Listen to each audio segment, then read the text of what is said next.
ഓൺലൈനിൽ പ്രാർത്ഥിക്കുന്നവരും ഇപ്പോഴിരുന്ന് ഈ ഉടമ്പടി ധ്യാനം കൂടാവുന്നതാണ്. സമയത്തെ ചുരുക്കുന്ന ഉടമ്പടിയുടെ ഘടകമെന്താണ്?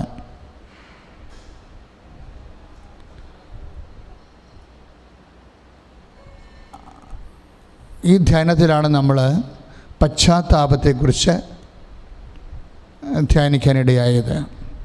ഉടമ്പടിയുടെ പ്രധാനപ്പെട്ട ഉടമ്പടി എടുത്തിട്ടുള്ളവർ അതെൻ്റെ ശ്രദ്ധയിൽ കഴിഞ്ഞ പുതിയ ഒരു ലോക്ക്ഡൗണിൻ്റെ കാലം കഴിഞ്ഞ് ഉടമ്പടി തുടങ്ങിയപ്പോൾ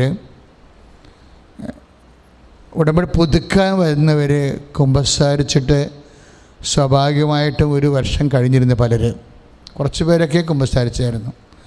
അപ്പോൾ ഉടമ്പടി പുതുക്കാനുള്ളവരോട് കുമ്പസാരത്തെക്കുറിച്ച് കൗൺസിലർ സംസാരിച്ചപ്പോഴേ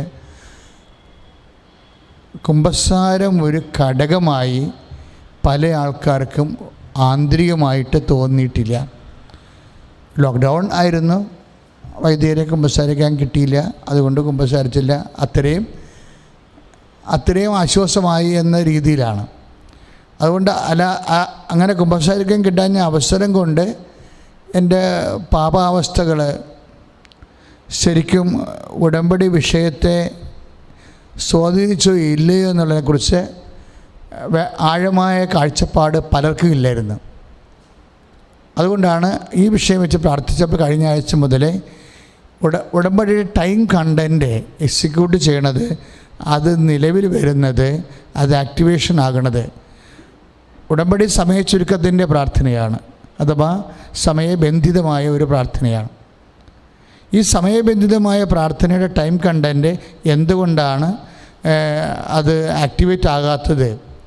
അതിൻ്റെ പ്രധാനപ്പെട്ട ഘടകം പശ്ചാത്താപമാണ്. പശ്ചാത്താപവും അതാണ് കഴിഞ്ഞ ആഴ്ചയിൽ നമ്മൾ പൊതുവേ കണ്ടത്. പശ്ചാത്താപവും ഉടമ്പടിയുടെ സമയഘടകവും തമ്മിൽ ഇൻ്റർകണക്റ്റഡാണ്. ഉടമ്പടിയുടെ സമയഘടകം അതുപോലെ തന്നെ പശ്ചാത്താപവും തമ്മിൽ ഇൻ്റർകണക്റ്റഡാണ്.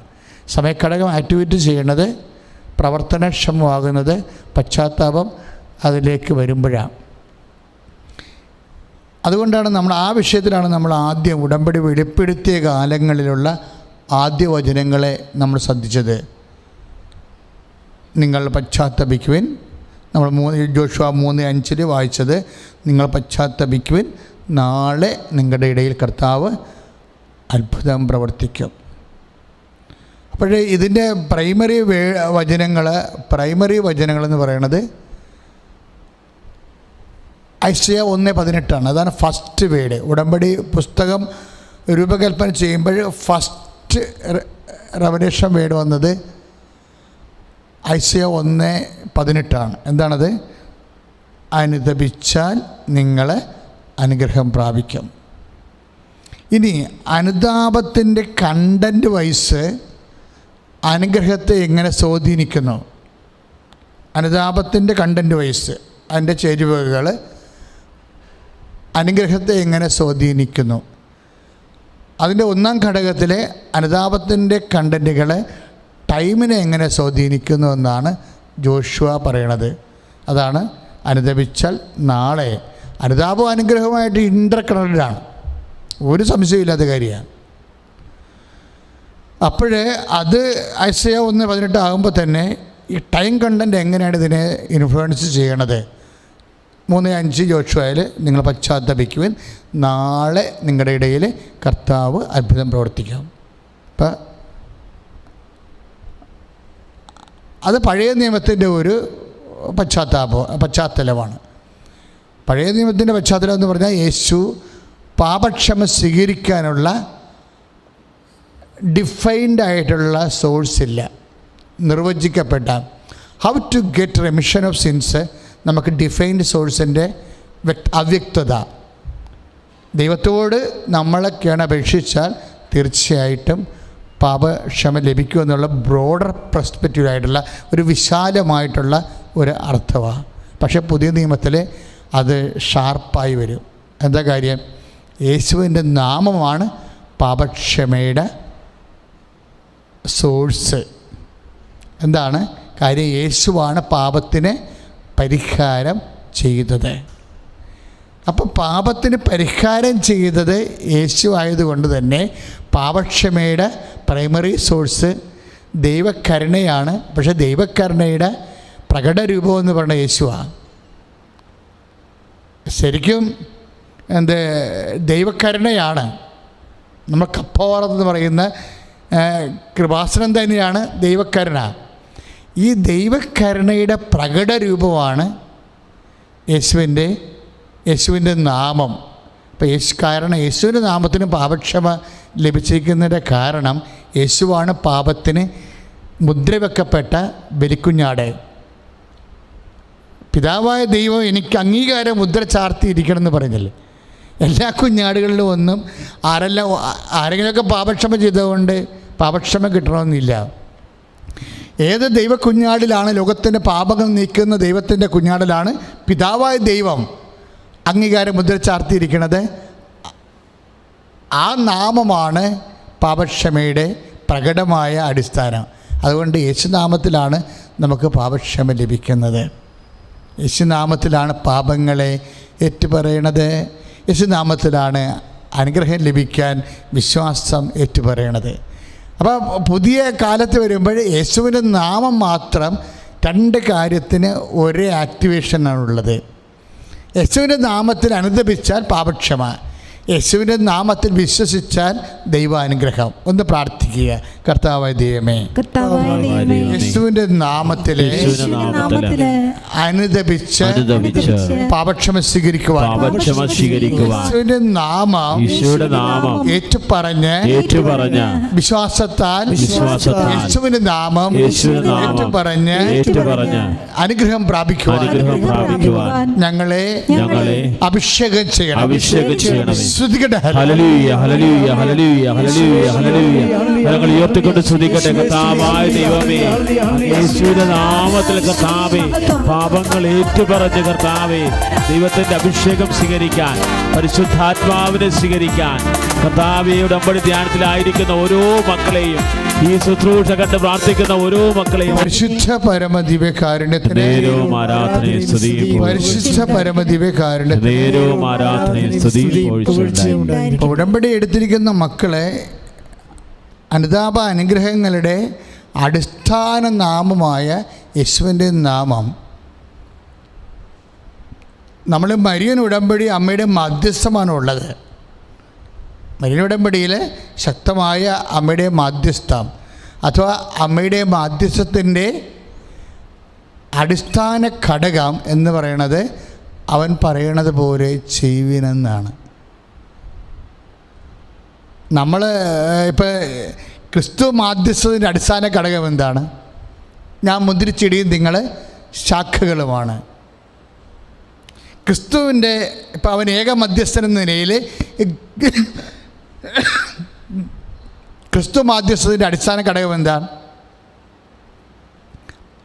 അവൻ മുന്തിരിച്ചെടി തായ്തടിയും നമ്മൾ ശാഖകളുമാകണം എന്നുള്ളതാണ്. ഇപ്പം ശാഖകളിൽ നിലനിൽക്കുന്ന തായ്തടി നിലനിൽക്കുന്ന ശാഖയ്ക്ക് വളരെയേറെ ഫലം പ്രകടിപ്പിക്കാൻ കഴിയും. അതുപോലെ മരിയൻ മാധ്യസ്ഥത്തിൻ്റെ അടിസ്ഥാന ഘടകം എന്താണ്? അമ്മ ദൈവമാതാവാണ് എന്നുള്ളതിനേക്കാളുപരി ആ ദൈവമാതൃത്വം അമ്മയെ ആർജിച്ചത് അവൻ പറയണ പോലെ ചെയ്തിട്ടാണ്. അച്ഛൻ പറഞ്ഞാൽ മനസ്സിലായോ? അതായത് മരിയൻ മാധ്യസ്ഥത്തിൻ്റെ അടിസ്ഥാന ഘടകം എന്താണത്? അവൻ പറയണ പോലെ ചെയ്യുവേൻ, അല്ലാതെ അമ്മ ദൈവമാതാവാണ് എന്നുള്ളതല്ല. കാരണം അമ്മ ദൈവമാതാവാകണത് എങ്ങനെയാണ്? അവൻ പറയണ പോലെ ചെയ്തിട്ടാണ്.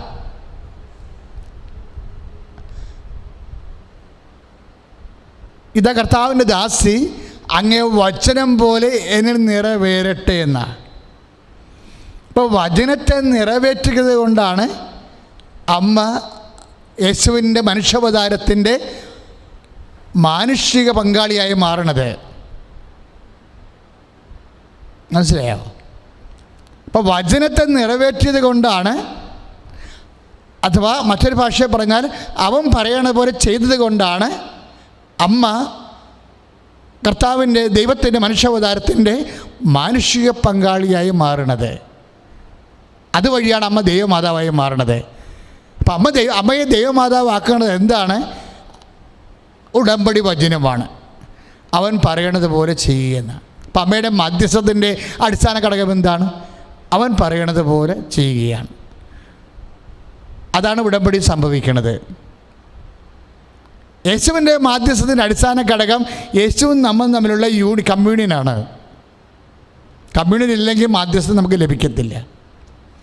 മരിയൻ മാധ്യസ്ഥത്തിൻ്റെ അടിസ്ഥാന ഘടകവും കമ്മ്യൂണിയനാണ്. പക്ഷേ communion to executing the word of God.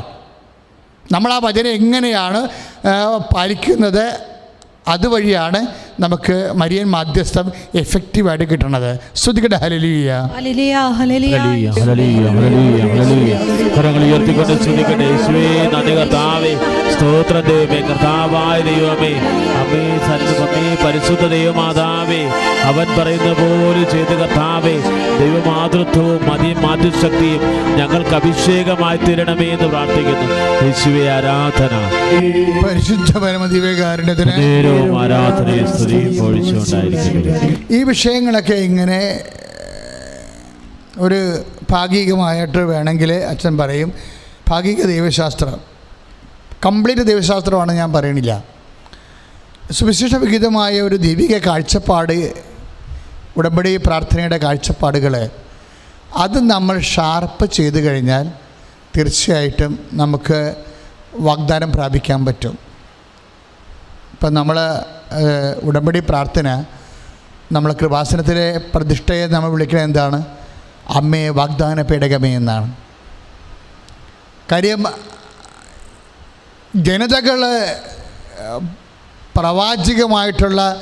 പ്രവാചകന്മാരിലൂടെ പകർന്നു കിട്ടിയിട്ടുള്ള വാഗ്ദാനങ്ങൾ, അതിൻ്റെ പൂർണ്ണത യേശുക്രിസ്തുവാണ്. ജനതകൾ യേശുക്രിസ്തുവിനെ പ്രാപിച്ചത് മറിയം എന്നുള്ള വ്യക്തിയുടെ വിശ്വാസത്തിൽ നിന്നാണ്. ഇപ്പോൾ ക്രിസ്തുവിനെ പ്രാപിക്കാനുള്ള ഏറ്റവും ഷോർട്ടായിട്ട് രൂപമാണ് മരിയൻ മാധ്യസ്ഥത. പക്ഷേ മരിയൻ മാധ്യസ്ഥതയുടെ അതിൻ്റെ ഒരു ജീവശാസ്ത്രപരമായിട്ടുള്ള ഘടകം, അതിൻ്റെ ജൈവ ഘടകമെന്ന് മരിയൻ മാധ്യസ്ഥതയുടെ ജൈവ ഘടകമെന്ന് പറഞ്ഞാൽ എന്താണ്? അവൻ പറയണത് പോലെ ചെയ്യുക. അവൻ പറയണ പോലെ ചെയ്യുമ്പോൾ അതിൻ്റെ അകത്ത് ഒരു ഘടകം പശ്ചാത്താപമാണ്. എന്താ കാര്യം? അവൻ പറയണ പോലെ ചെയ്യുമ്പോഴേ അതിൻ്റെ ഒരു പ്രധാനപ്പെട്ട ഘടകം എന്താണ്? പശ്ചാത്താപമാണ്. എന്താ അങ്ങനെ പറയാൻ കാരണം? ഇപ്പം മർക്കോസിൻ്റെ 1:15 വായിക്കുമ്പോൾ നമുക്കത് മനസ്സിലാകും. മർക്കോസ് 1:15 എന്താ പറയണേ? സമയം സമാഗതമായിരിക്കുന്നു. അടുത്ത വചനം എന്താണ്? അനുദപിച്ച് എന്തു ചെയ്യണം? സുവിശേഷത്തിൽ വിശ്വസിക്കുകയും. ഏറ്റു പറഞ്ഞേ, സമയം സമാഗതമായിരിക്കുന്നു. അനുദപിച്ച് സുവിശേഷത്തിൽ വിശ്വസിക്കുകയും. അപ്പോഴേ വിശ്വാസമാണ് ഇതിൻ്റെ അകത്ത് വരുന്ന വിഷയം. എന്തിൽ വിശ്വസിക്കണം? സുവിശേഷത്തിൽ വിശ്വസിക്കണം. ഏത് സുവിശേഷത്തിൽ? ദൈവത്തിൻ്റെ സുവിശേഷത്തിൽ. ദൈവത്തിൻ്റെ സുവിശേഷം എന്താണ്? എല്ലാ മനുഷ്യർക്കും വേണ്ടിയുള്ള സദ്വാർത്ത, ദാറ്റ് ഈസ് ജീസസ് ക്രൈസ്റ്റ്. ദൈവത്തിൻ്റെ സുവിശേഷം എന്ന് പറയുന്നത് എന്താണ്? യേശുതമ്പുരാനാണ്. യേശുതമ്പുരാനിൽ വിശ്വസിക്കാനാണ് പറയണത്. സമയം സമാഗതമായിരിക്കുന്നു, അനുദപിച്ച് യേശുവിൽ വിശ്വസിക്കുക. സ്തുതിക്കട്ടെ. ഹല്ലേലൂയ, ഹല്ലേലൂയ, ഹല്ലേലൂയ, ഹല്ലേലൂയ. കരങ്ങൾ ഉയർത്തിക്കൊണ്ട് സ്തുതിക്കട്ടെ. ഹല്ലേലൂയ. കർത്താവായ ദൈവമേ, അവൻ പറയുന്നത് പോലെ ചെയ്ത് ഉടമ്പടിയിൽ വിശ്വസ്തത പാലിക്കാൻ, പാവങ്ങൾ ഏറ്റുപറയാൻ, അനുദപിച്ച് സുവിശേഷത്തിൽ വിശ്വസിക്കാൻ കർത്താവേ ഞങ്ങളെ ശക്തിപ്പെടുത്തണമേ എന്ന് പ്രാർത്ഥിക്കുന്നു. നേരവും ആരാധനയും സ്തുതിയും പുകഴ്ചയും ഉണ്ടായിരിക്കട്ടെ. അപ്പം അവൻ ആദ്യം പറഞ്ഞ വാക്കാണത്. അപ്പം അവൻ പറയണ പോലെ ചെയ്യുവാനാണ് ഉടമ്പടിയുടെ ഘടകം. പക്ഷെ അവൻ ആദ്യം പറഞ്ഞ വാക്ക് എന്താണ്? മർക്കോസിൻ്റെ 1:15 സമയം സമാഗതമായി. കൃപാസനം ആൽത്താരയിലെ 2004 ജീവനോടെ പ്രത്യക്ഷപ്പെട്ട പരിശുദ്ധ അമ്മയുടെ നെഞ്ചിൽ കണ്ടത് സമയമാണ്. ഈ സമയം നമ്മളെ സമയത്തിൻ്റെ സൂചന എവിടെ കണ്ടാലും സുവിശേഷം പശ്ചാത്താപത്തിൻ്റെ ഒരു പറയാത്ത സന്ദേശം പറയും. അതുകൊണ്ട് തന്നെയാണ് സമയബന്ധിതമായ ഉടമ്പടി പ്രാർത്ഥന, സമയാധിഷ്ഠിതമായ ഉടമ്പടി പ്രാർത്ഥനയുടെ പ്രധാനപ്പെട്ട ഘടകം ഈ അവൻ പറയണ പോലെ ചെയ്യുന്നതാണെങ്കിൽ അവൻ പറയുന്ന ആദ്യത്തെ കാര്യം എന്താണ്? സമയം സമാഗതമായിരിക്കുന്നു. എന്ത് ചെയ്യണം? അനുദപിച്ച് സുവിശേഷത്തിൽ വിശ്വസിക്കണം. അപ്പം അനേകം മക്കൾ ഉടമ്പടി എടുക്കുന്നുണ്ട്. യേശുവിനെ വിശ്വസിച്ചുകൊണ്ടിരിക്കുന്നവരെക്കാളുപരി ഈ വചനം ഉദ്ദേശിക്കുന്നത് യേശുവിനെ ഇതുവരെ വിശ്വസിക്കാത്തവർക്ക് വേണ്ടിയാണ്. കാറ്റക്കിസം ഓഫ് ദി കാത്തലിക് ചർച്ചിലെ 1427 ഖണ്ഡികയിൽ ഇതിൻ്റെ വിശദീകരണമുണ്ട്. അതായത് സമയസമാഗതമായിരിക്കുക എന്ന് വെച്ചാൽ യേശുവിനെ ഇതുവരെ വിശ്വസിക്കുന്നവരല്ല ഉദ്ദേശിക്കുന്നത്. യേശുവിനെ ഇതുവരെ വിശ്വസിക്കാത്തവരെ അനുതാപത്തിലേക്ക് ക്ഷണിക്കുന്ന ആദ്യ വചനമാണ് സമയം സമാഗതമായിരിക്കുന്നു. അനുദപിച്ച് സുവിശേഷത്തിൽ വിശ്വസിക്കുവിൻ. അതുകൊണ്ടാണ് എല്ലാ ജനങ്ങളും ഉടമ്പടി എടുക്കുമ്പോൾ ഞങ്ങൾ പാപത്തെക്കുറിച്ച് അവരോട് സംസാരിക്കും. പാപത്തെ വെറുത്തുപേക്ഷിക്കേണ്ട രീതികളെക്കുറിച്ച് സംസാരിക്കും. ഒരിക്കൽ നമുക്ക് നമുക്ക് പാപക്ഷമ ഒരിക്കൽ നമുക്ക് പ്രസാദവരം നഷ്ടപ്പെട്ടാൽ, കാര്യം ഉടമ്പടി പ്രസാദവരത്തിൽ നേരേണ്ട ഒരു കാര്യമാണ്. ഉടമ്പടിയുടെ എല്ലാ വാഗ്ദാനങ്ങളും പ്രാർത്ഥന അപേക്ഷകളും പ്രസാദവരം നേടുന്നത് വഴി അതിൻ്റെ കൂടെ നേടിയെടുക്കുന്ന കാര്യങ്ങളാണ്. ഉടമ്പടി ലക്ഷ്യം വെക്കുന്നത് പ്രസാദവരമാണ്. ദൈവരാജ്യത്തെ അതിന് നീതിയെയും കുറിച്ച് അന്വേഷിക്കുമ്പോൾ പ്രസാദവരത്തിൻ്റെ വഴിയായി. അതുകൊണ്ട് ഉടമ്പടി എപ്പോഴും ദൈവരാജ്യത്തെക്കുറിച്ച് സംസാരിച്ചുകൊണ്ടിരിക്കും. നമ്മൾ 6:33 വായിക്കുന്ന പോലെ ദൈവരാജ്യത്തിൻ്റെയും അതിന് നീതിയെയും കുറിച്ച് അന്വേഷിക്കുക, ബാക്കിയുള്ളത് ചേർത്ത് നൽകും. ഫിസിക്കൽ ഫേവേഴ്സ് അതിൻ്റെ കൂടെ ചേർത്ത് നൽകുന്നതാണ്.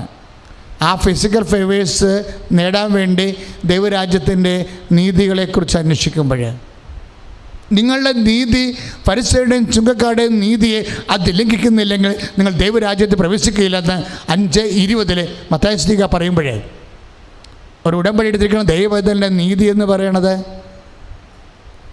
സ്വാഭാവികമായ നീതിയുടെ അപ്പുറത്തുള്ള കരുണയെക്കുറിച്ചാണ് സംസാരിക്കുന്നത്. സ്വാഭാവികമായൊരു നീതിയുടെ അപ്പുറത്ത് ഒരു കരുണയുണ്ട്. നീതിയുടെ സ്രോതസ്സെന്ന് പറയുന്നത് ദൈവകരുണയാണ്. ദൈവകരുണയുടെ ഫലമായിട്ടാണ് നമുക്ക് യേശുക്രിസ്തു നൽകണത്. ദൈവകരുണയുടെ ഫലമായിട്ടാണ് യേശുക്രിസ്തുവിൽ നമുക്ക് പാപക്ഷമ നൽകുന്നത്. ദൈവകരുണയുടെ ഫലമായിട്ടാണ് ആ പാപക്ഷമയും നമുക്ക് കുമ്പസാരം ലഭിക്കുന്നത്. ദൈവകരുണയുടെ ഫലമായിട്ടാണ് ആ കുമ്പസാരം നമുക്ക് പ്രസാദപരം റിസ്റ്റോർ ചെയ്യണത്. സ്തുതിക്കട്ടെ, ഹല്ലേലൂയ.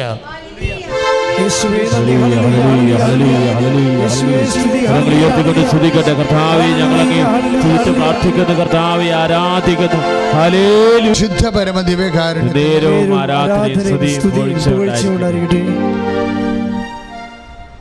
നമ്മൾ പാപത്തെക്കുറിച്ചും പശ്ചാത്താപത്തെക്കുറിച്ചും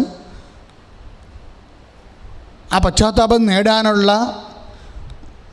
മാർഗങ്ങളെക്കുറിച്ച് അന്വേഷിക്കുമ്പോഴാണ് യേശുവിലേക്കും യേശുവിലൂടെ വഴിഞ്ഞൊഴുകിയ പുരാതനമായ ദൈവകരുണയെക്കുറിച്ചും ആ ദൈവകരുണ എന്ന വെളിപ്പെടുത്തപ്പെട്ട ദൈവവചനത്തിൻ്റെ പ്രഖ്യാപിതമായ പദ്ധതിയെക്കുറിച്ചുമൊക്കെ നമ്മൾ ചിന്തിക്കുകയും ആലോചിക്കുകയും ധ്യാനിക്കുകയും ചെയ്യുന്നത്. ആ പശ്ചാത്താപത്തിൻ്റെ ഭാഗമായിട്ട് വരുമ്പോഴേ മുൻകാല പാപങ്ങൾ എപ്പോഴും നമ്മൾ ടാർഗറ്റ് ചെയ്യാത്തൊരു വിഷയമാണ്. മുൻകാല പാപങ്ങൾ നമ്മൾ എപ്പോഴും പ്രസൻറ്റ് പാപങ്ങളെക്കുറിച്ചാണ് കുമ്പസാരത്തിൽ ഏറ്റുപറയുന്നത്. പക്ഷേ നമ്മളെ പാപം ചെയ്യിക്കുന്ന സോഴ്സ് എന്താണ്?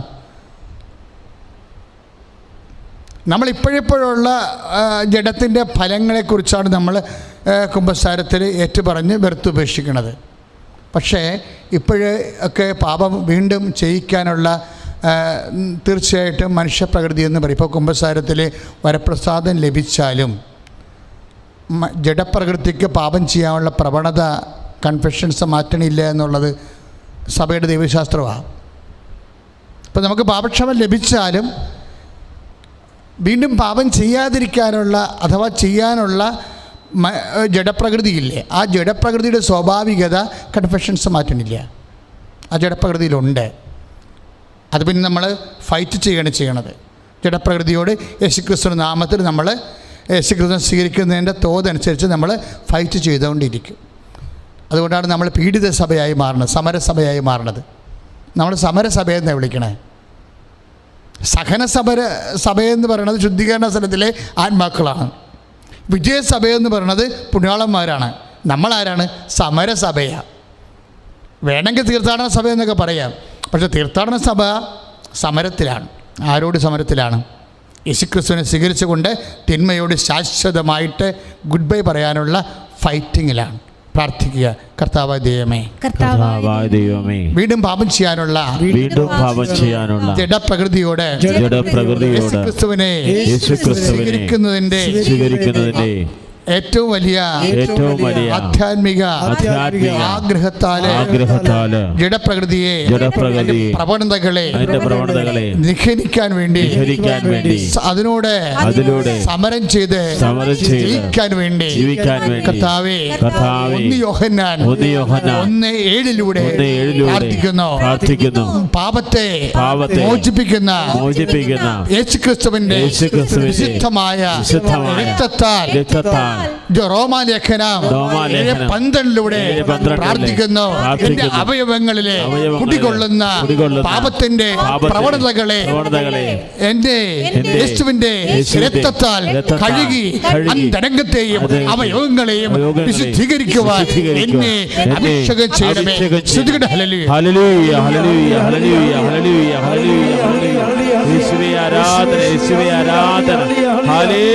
ഇങ്ങനെ നമ്മൾ കഴുകുമ്പോഴേ യേശുവിൻ്റെ നാമത്തിൽ നമ്മുടെ വർത്തമാനകാല പാപങ്ങളെ നമ്മൾ വിശുദ്ധ രക്തത്താൽ കുമ്പസാരമെന്ന കൂദാശയിലൂടെ കൈപ്പോടെ പറഞ്ഞുകൊണ്ട് നമ്മൾ കഴുകുമ്പോൾ നമ്മൾ വിട്ടുപോകുന്നൊരു സംഭവമുണ്ട്. എന്താ കാര്യം? ഈ വീണ്ടും പാപം ചെയ്യാനുള്ള പ്രവണത എങ്ങനെയാണ് ജഡപ്രകൃതിയിൽ നിലനിൽക്കുന്നത്? അത് ജഡപ്രകൃതിയുടെ തന്നെ ആദ്യകാല യേശുക്രിസ്തു ഇതിനു വേണ്ടിയാണല്ലോ പരിഹാരം ചെയ്തത്. പക്ഷേ when we believe it, Jesus ആണ് എൻ്റെ പാപത്തിന് പരിഹാരം ചെയ്തതെന്ന് വിശ്വസിക്കുമ്പോൾ ആ വിശ്വാസം തന്നെ ഒരു പ്രോസസ്സാണ്. എന്നുവെച്ചാൽ എന്തോരം നമ്മൾ യേശുവിനെ ഏറ്റുപറഞ്ഞ് ആത്മാവിൻ്റെ എല്ലാ മേഖലകളിലേക്കും നമ്മൾ സ്വീകരിക്കുന്നുവോ അത്രയും കാലം ശരിക്കും ഈ ജഡപ്രകൃതിയോടുള്ള നമ്മുടെ ഫൈറ്റാണ്. ഈ ഫൈറ്റിന് വേറൊരു പ്രശ്നം വരാൻ പോണത് മുൻകാല പാപങ്ങളുണ്ട്. അതും നമ്മളെ വീണ്ടും വർത്തമാനകാലത്ത് പുതിയ പാപങ്ങൾ ചെയ്യാൻ വേണ്ടി പ്രേരിപ്പിച്ചുകൊണ്ടിരിക്കും. ഇത് ഏറ്റുപറയുകയോ ടാർഗറ്റ് ചെയ്യപ്പെടുകയോ ചെയ്യുന്നില്ല. കൺഫെഷൻസ് വരുമ്പോൾ നമ്മൾ ശ്രദ്ധിച്ചു കഴിഞ്ഞാൽ ഈ മുൻകാല പാപങ്ങൾ എന്ന് പറയുന്നത് ശരിക്കും ഗൺ പോയിൻ്റ് വരേണ്ട ഒരു ആധ്യാത്മിക ഗുരുവിൻ്റെ ഗൺ പോയിൻ്റ് വരേണ്ട ഒരു വിഷയമാണ് മുൻകാല പാപങ്ങൾ. ഞാനിന്ന് എപ്പോഴും പ്രാർത്ഥിക്കുമ്പോഴേ ഈ CCC പറയുന്ന 17:23 പറയുന്ന ജഡപ്രവണതകളില്ലേ, പാപത്തെ ചെയ്യിക്കുന്നതിനും പ്രവണതകളില്ലേ, ഈ പ്രവണതകളെ ത്വരകമായി പ്രവർത്തിക്കുന്ന സംഭവമാണ് മനുഷ്യൻ്റെ മുൻകാല പാപങ്ങൾ.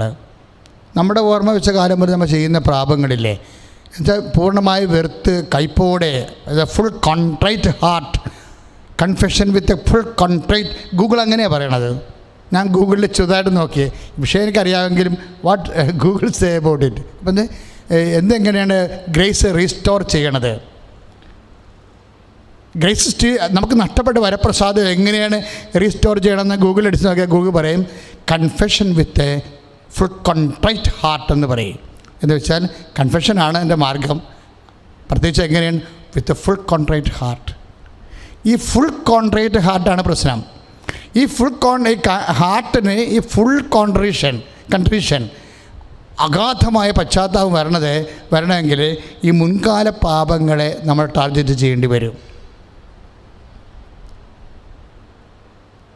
നമുക്കറിയാം ഈ ദാനിയേലിൻ്റെ പുസ്തകത്തിലില്ലേ, ദാനിയേലിൻ്റെ പുസ്തകത്തിൽ ആ വിശുദ്ധ സ്ത്രീയെ 2 മൂപ്പന്മാർ കൂടി അകപ്പെടുത്താൻ ശ്രമിക്കുന്നതിൻ്റെ പിന്നിലുള്ള പ്രവണത എന്താ? ദാനിയേൽ 13:52 അത് ആ വചനം. അതായത് ദാനിയേൽ തന്നെ പറയും, ദുഷ്ട നിജ, നിൻ്റെ മുൻകാല പാപങ്ങളാണ് നിനക്ക് ഈ അവസ്ഥ ഉണ്ടാക്കി നാണക്കേടായിട്ട് മരിക്കാനിടയാക്കിയെന്ന്. അയ്യോ, ഇത് നമ്മൾ പലപ്പോഴും, ഞാൻ ഈ ആഴ്ചയിൽ ചിന്തിക്കുന്നൊരു വിഷയമായിരുന്നത്, ഒരു മനുഷ്യൻ എന്തുകൊണ്ട് പാപം റെക്കർ ചെയ്യുന്നു? ആ പാപം കുമ്പസാരത്തിൽ ഏറ്റു പറഞ്ഞ പാപങ്ങൾ തന്നെ വീണ്ടും ചെയ്യുന്നത് എന്തുകൊണ്ടാണെന്ന് വെച്ച് കഴിഞ്ഞാൽ, അതൊരു കാര്യം പ്രവണതയുള്ളതുകൊണ്ട്, ജഡപ്രകൃതിയുടെ സ്വാഭാവികമാണ്. പക്ഷെ സ്വാഭാവികമാണെങ്കിൽ പോലും നമ്മൾക്ക് ഫുൾ ഫ്രീഡം ആൻഡ് വിൽ ഇതിനെ ബൈൻഡ് ചെയ്യാൻ പറ്റും. പക്ഷേ നമ്മളതിൻ്റെ ഇരുട്ടുമുറിയിലെ കറുത്തപൂച്ച പോലുള്ള സംഭവമാണിത്. ഇരുട്ടുമുറിയാണ്, കറുത്തപൂച്ചയാണ്. വല്ലപ്പോഴും കൂടി നമ്മളതിൻ്റെ കണ്ണ് കണ്ടാൽ മാത്രമേ പൂച്ച അവിടെ ഉണ്ടെന്ന്, കണ്ണടച്ച് കഴിഞ്ഞാൽ ആ പൂച്ചയെ പേര് കാണാൻ പറ്റത്തില്ല. മുൻകാല പാപങ്ങളുടെ ഒരു അവസ്ഥ, ഒളിച്ചുകളി ഭയങ്കരമാണ്. മുൻകാല പാപങ്ങളുടെ ഒളിച്ചുകളി ഭയങ്കരമാണ് എന്ന് വെച്ച് കഴിഞ്ഞാൽ നമ്മൾ മറന്നു പോകുന്നത്.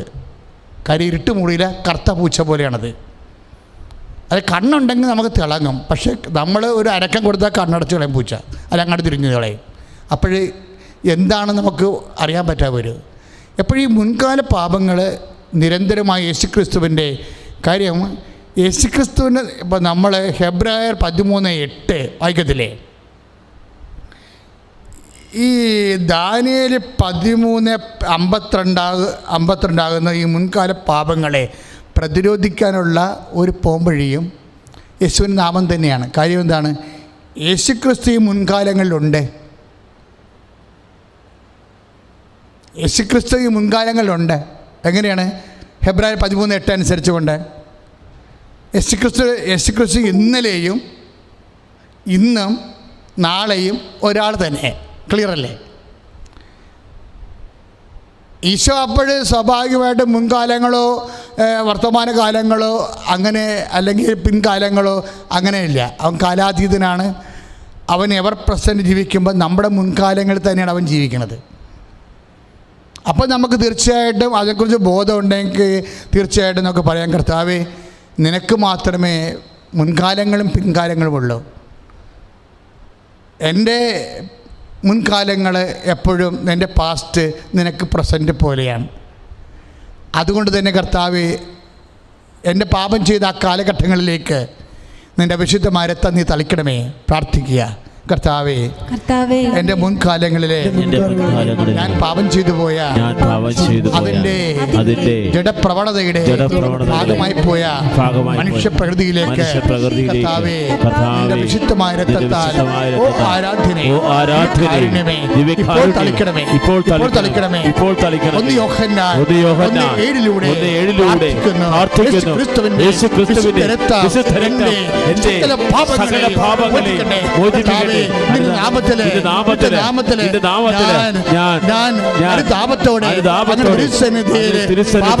പാപത്തെ ഉപേക്ഷിക്കുന്ന പശ്ചാത്താപത്തോടെ അങ്ങയുടെ തിരുസന്നിധിയിൽ പ്രാർത്ഥിക്കുന്ന കർത്താവേ, എന്നെ കഴുകണമേ, അന്തരംഗത്തെ കഴുകണമേ, അവയവങ്ങളെ കഴുകണമേ, എന്നെ വിശുദ്ധീകരിക്കണമേ.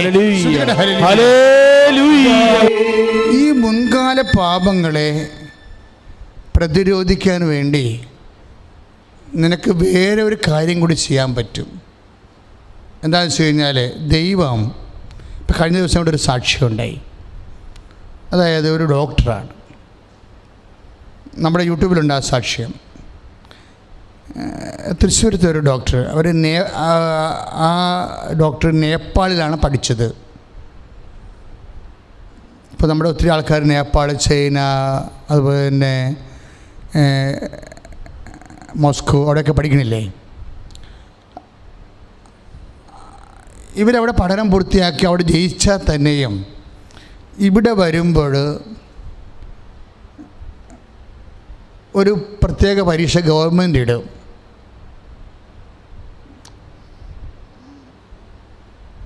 അതിന് MIT എന്തോ ഒരു പേര് പറയും, ഞാൻ മറന്നുപോയ പേര്.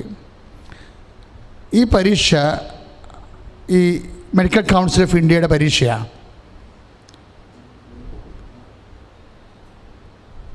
MCIയുടെ പരീക്ഷ. ഈ MCAയുടെ പരീക്ഷ ഈ ഡോക്ടർ 17 പ്രാവശ്യം എഴുതും. ഒന്ന് ചിന്തിച്ച് നോക്കി. ഒരു വർഷം 2 പരീക്ഷ കാണത്തുള്ളൂ, ചിലപ്പോൾ 1 പരീക്ഷ കാണത്തുള്ളൂ. ഈ MCAക്കാരുടെ പ്രഖ്യാപിതമായ രീതി എന്ന് പറയണത്, അവർ ഇന്ത്യൻ മെഡിക്കൽ സയൻസിൻ്റെ അപ്രൂവൽ ഇല്ലാത്ത എല്ലാ സിലബസും, അമേരിക്ക കുഴപ്പമില്ല, ബ്രിട്ടൻ കുഴപ്പമില്ല, പക്ഷേ റഷ്യ, ചൈന, നേപ്പാൾ ഇങ്ങനെയുള്ള രാജ്യങ്ങളിലൊക്കെ പോയി MBBS എടുത്താൽ ഇവർ പാസ്സാക്കത്തില്ല. വേറെ കാര്യമൊന്നുമില്ല, പച്ച മലയാളത്തിൽ പറഞ്ഞാൽ പാസ്സാക്കത്തില്ല. ഈ കേസ് വീണ്ടും നേരത്തെ നമുക്ക് കൈകാര്യം ചെയ്തിട്ടുള്ള വിഷയമാണ്. കാര്യം എന്താ കാര്യം വെച്ചാൽ, നമ്മളുടെ മെഡിക്കൽ സ്റ്റാൻഡേർഡ് അനുസരിച്ച് ഇവർ ബ്രെയിൻ എക്യുപ്ഡ് ആകുന്നവരെ ഇവരെ പരീക്ഷ എഴുതിച്ചുകൊണ്ടേയിരിക്കും. അവർ ജയിച്ചാലും തോപ്പിച്ച് കളയും നടത്താം, ജയിച്ചാലും തോപ്പിച്ച് കളയും. അത്രയും ടഫ് സിലബസ് ടഫ്. ഓരോ പരീക്ഷ കഴിയുമ്പോഴും പിന്നെ സിലബസ് ടഫാക്കി കൊടുക്കും. അങ്ങനെ 17 പ്രാവശ്യം. ഒന്ന് ചിന്തിച്ചേക്കേ, 17 പ്രാവശ്യമാണ് ഈ ഡോക്ടർ എഴുതുന്നത്. പക്ഷെ ഉടമ്പടി ചെയ്ത് കഴിഞ്ഞപ്പോൾ സംഭവിച്ച കാര്യം, അടുത്ത പരീക്ഷയ്ക്ക് ഡോക്ടർ ജയിക്കുകയാണ്. സമയം അങ്ങനെ പെട്ടെന്ന് ചുരുങ്ങുകയാണ്. അതാണ് സംഭവം. ഉടമ്പടി ചെയ്ത് കഴിഞ്ഞപ്പോൾ ടൈം മദർ ഈ വിഷയത്തിലേക്ക് ഇടപെടും. എന്നിട്ട് പെട്ടെന്ന് ഇത് ചുരുങ്ങിയിട്ട് അടുത്ത സെക്കൻഡിൽ ഈ ആൾ ജയിക്കും. ജയിച്ചാൽ തന്നെയും പോരാ. എന്താ ചെയ്യണത്? മെഡിക്കൽ കൗൺസിൽ ഓഫ് ഇന്ത്യയുടെ അക്രഡിഷൻ കിട്ടണം. ജയിച്ചാൽ തന്നെ പോരാ, പിന്നെ എന്ത് ചെയ്യണം? പ്രാക്ടീസ് ചെയ്യണമെങ്കിൽ ഒരു ഡിസ്പെൻസറിയിലെങ്കിലും പോയി ഇരിക്കണമെന്നുണ്ടെങ്കിൽ ഇവരുടെ അക്രഡിഷൻ കിട്ടണം. ഉടമ്പടി ചെയ്ത് ജയിച്ച് ഒരു ഏറ്റവും അടുത്ത സമയത്ത് തന്നെ അക്രഡിഷനായി. ഡോക്ടർ ആപ്പണം ഞെട്ടിപ്പോയി, ഇതെന്ത് സംഭവമെന്ന്. സമയച്ചൊരുക്കം എങ്ങനെ സംഭവിക്കണം ഉടമ്പടിയിൽ. അപ്പോൾ ഡോക്ടർ തന്നെ ഇവിടെ വന്ന് കഴിഞ്ഞ ദിവസം സാക്ഷ്യം പറഞ്ഞ്, നല്ല രസമാണ് ആ സാക്ഷ്യം കേൾക്കാൻ. പക്ഷേ എനിക്ക് ഏറ്റവും ഇഷ്ടപ്പെട്ട ഡോക്ടറുടെ സാക്ഷ്യമല്ല, ഡോക്ടറിൻ്റെ അമ്മ കൂടെ പറഞ്ഞ സാക്ഷ്യമാണ്. കാര്യം ഡോക്ടറിന് വേണ്ടി സാക്ഷ്യം ഉടമ്പടി ചെയ്തിരിക്കുന്ന അമ്മയാണ്. അമ്മ ഒരു കാര്യം പറഞ്ഞിട്ട് അവസാനിപ്പിക്കുന്ന രീതിയുണ്ട്. അത് ഇത്തിരി കട്ടിയുള്ള രീതിയാണ്. അവർ പറയുന്നത് ഇതാണ്: നമ്മൾക്ക് ഒന്നും ഭയപ്പെടേണ്ട ഒരു കാര്യമില്ല. അതായത് 17 പ്രാവശ്യം തോറ്റ് അക്രഡിഷൻ കിട്ടാൻ സാധ്യതയില്ലാതെ ഉപേക്ഷിക്കാൻ ഒരു കേസിൻ്റെ അതിന് ഉടമ്പടി എടുത്ത അമ്മയുടെ അവസാനത്തെ പ്രതികരണമാണ്, നമുക്ക് ഒന്നിനും ഭയപ്പെടേണ്ട ഒരു കാര്യമില്ല. എന്താ കാര്യം വെച്ചാൽ, ദൈവം കരുണയുള്ളവനാണ്, പക്ഷെ അതിനേക്കാൾ വലുതാണ് ദൈവത്തിൻ്റെ നീതിയെന്ന്. അതാണ് എന്നെ വല്ലാതെ അങ്ങ് സ്പർശിച്ച് കളഞ്ഞത്. ഇവരിങ്ങനെ ഈ വലിയ വായിൽ എന്തോ ഒരു വർത്തമാനമാണ് പറഞ്ഞതെന്ന്. അതായത് ദൈവം കരുണയുള്ളവനാണ്, പക്ഷെ അതിനേക്കാൾ വലുതാണ് ദൈവത്തിൻ്റെ നീതി. നമുക്ക് റിലേ ചെയ്യാൻ പറ്റുമെന്ന്. അതൊരു വലിയ സുവിശേഷമാണ് സാക്ഷ്യം എന്ന് പറയുന്നത്. നിങ്ങളിപ്പോൾ എല്ലാ ദിവസവും നമ്മൾ സാക്ഷ്യമുണ്ട്, എല്ലാ ദിവസവും സാക്ഷ്യമുണ്ട് ഇവിടെ. ലോക്ക്ഡൗൺ ഗവൺമെൻറ് പ്രഖ്യാപിക്കാത്ത എല്ലാ ദിവസവും ഇവിടെ സാക്ഷ്യമുണ്ട്. എല്ലാ ദിവസവും ഉടമ്പടിയുണ്ട്, എല്ലാ ദിവസവും ഉടമ്പടി പുതുക്കുകയും ചെയ്യും. അപ്പോൾ അതേസമയം തന്നെ എന്തെങ്കിലും നോട്ടിഫിക്കേഷൻ ഉണ്ടെങ്കിൽ ഞങ്ങൾ ഫേസ്ബുക്കിലൂടെയും യൂട്യൂബിലൂടെയും നിങ്ങൾക്ക് തരും. 50 പേരെ വരെ പങ്കെടുപ്പിക്കാമെന്ന് ഇപ്പോഴ് പുതിയ അപ്ഡേഷനുണ്ട്. തീർച്ചയായിട്ടും ഞങ്ങൾ 50 പേരല്ലെങ്കിൽ 20 പേരെങ്കിലും ഒരു അറ്റ് എ ടൈം 1 മണിക്കൂറിൽ ഉടമ്പടി എടുത്ത് അല്ലെങ്കിൽ പുതുക്കി പുറത്തേക്ക് പോകാൻ പറ്റുന്ന രീതിയിൽ 20 പേരെങ്കിലും പങ്കെടുപ്പിച്ചുകൊണ്ട് ചെയ്യാൻ നോക്കും, പോലീസിൻ്റെ അനുവാദത്തോടുകൂടി. എന്താ കാര്യം വെച്ചാൽ, അനേകം മക്കളാണ് ഈ മേഖലയിൽ ഉടമ്പടി ചെയ്ത് കഴിഞ്ഞിട്ട് അടുത്ത സെക്കൻഡ് അവർ ജീവിതം രക്ഷപ്പെടുത്തിയെടുക്കണത്. അമ്മ ആ വിഷയത്തിൽ ഇടപെടും. പക്ഷേ ഈ ചേച്ചി പറയുന്ന വാക്കെന്താണ്? നമുക്ക് ധൈര്യമായിട്ട് ജീവിക്കണം, നമുക്ക് ധൈര്യമായിട്ട് ജീവിക്കാം, എന്തെല്ലാം പ്രശ്നമുണ്ടെങ്കിലും. കാര്യം എന്താണ്? ദൈവത്തിൻ്റെ കരുണയേക്കാൾ വലുതാണ് ദൈവത്തിൻ്റെ നീതിയെന്ന് അവസാനം പറഞ്ഞ വാക്കാണത്. അതായത് ദൈവത്തിൻ്റെ നീതിയാണ്. കാര്യം നമ്മൾ ഒരു കാര്യം വൃത്തിയും വെടിപ്പും മെനയുമായിട്ട് അവൻ പറയണ പോലെ ചെയ്യുകയോ ചെയ്യാൻ വേണ്ടി ആത്മാർത്ഥമായിട്ട് ആഗ്രഹിക്കുകയോ ചെയ്താൽ ദൈവനീതി അവിടെ പ്രവർത്തിച്ചിരിക്കാം. ഇപ്പം നമ്മൾ സംസാരിച്ച വിഷയം എന്താ? മുൻകാല പാപങ്ങൾ, പശ്ചാത്താപത്തിൻ്റെ ഫുൾ കൺഫെഷൻ വിത്ത് കോൺട്രൈറ്റ് ഹാർട്ട് എന്ന് പറയുന്ന ആ പ്രോസസ്സില്ലേ, പരിപൂർണമായ പശ്ചാത്താപത്തോടെയുള്ള പാപത്തെ വെറുത്തുപേക്ഷിക്കൽ. അതിൻ്റെ അകത്ത് ഒരു ഘടകം ഈ മുൻകാല പാപങ്ങളാണ്. ഈ മുൻകാല പാപങ്ങളെ നമ്മൾ ഗൺ പോയിന്റിൽ നിർത്തുമ്പോൾ തന്നെ നമുക്കൊരു ആശ്വാസമുണ്ട്. ഈ ചേച്ചി പറഞ്ഞ പോലെ ദൈവത്തിൻ്റെ ഒരു നീതിയുണ്ട്. അതെന്താണെന്ന് അറിയാമോ? മുൻകാല സൽപ്രവൃത്തികളാണ്.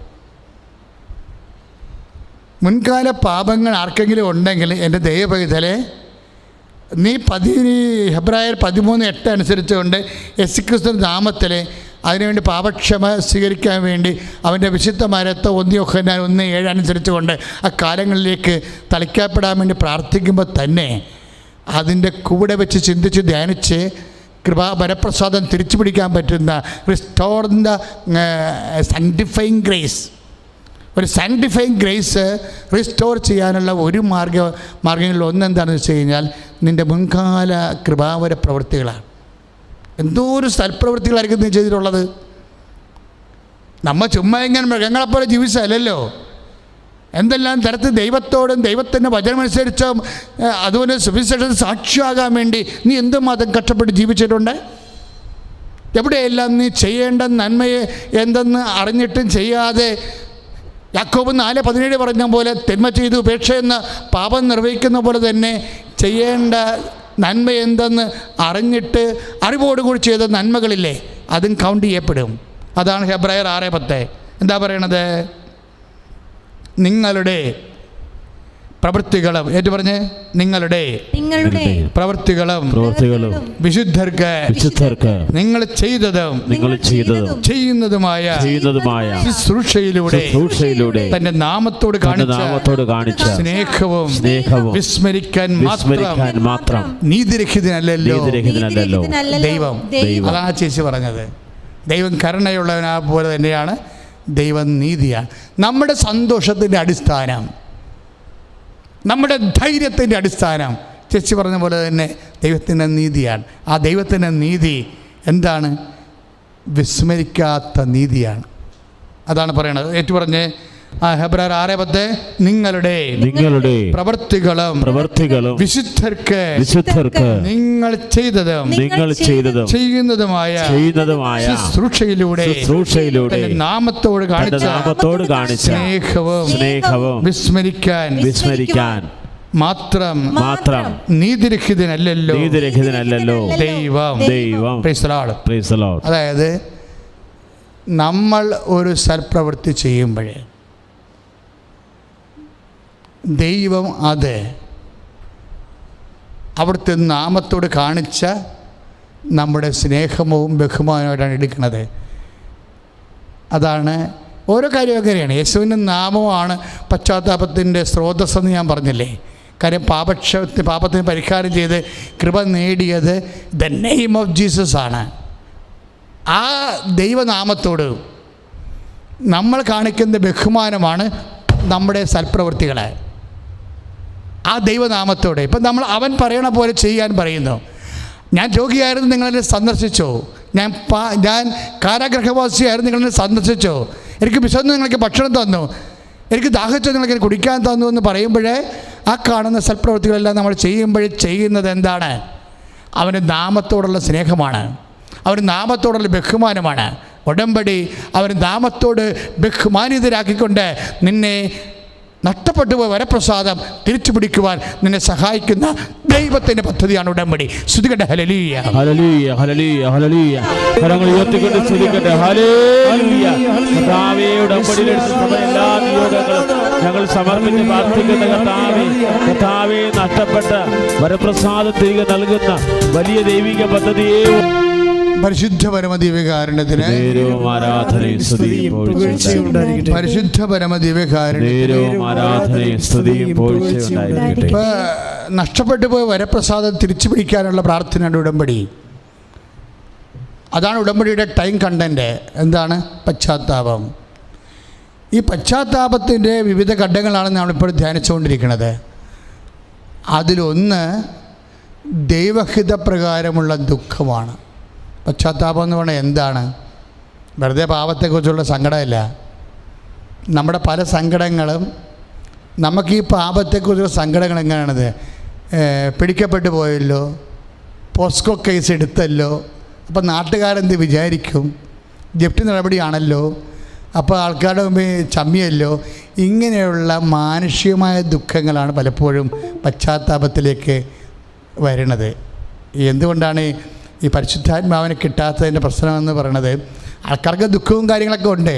കള്ളനാണ്, പോലീസ് പിടിച്ചു, അപ്പോഴെന്താ അവന് ദുഃഖം എന്താണ്? അയ്യോ നാട്ടുകാർ കണ്ടാന്ന് ചോദിക്കും. മനുഷ്യനെ അടിസ്ഥാനപ്പെടുത്തിയുള്ള ദുഃഖമുണ്ട്. മനുഷ്യനെ അറിഞ്ഞോ മറ്റുള്ളവർ അറിഞ്ഞോ, അത് പശ്ചാത്താപമല്ല. അത് ജഡപ്രകൃതി അനുസരിച്ചുള്ള.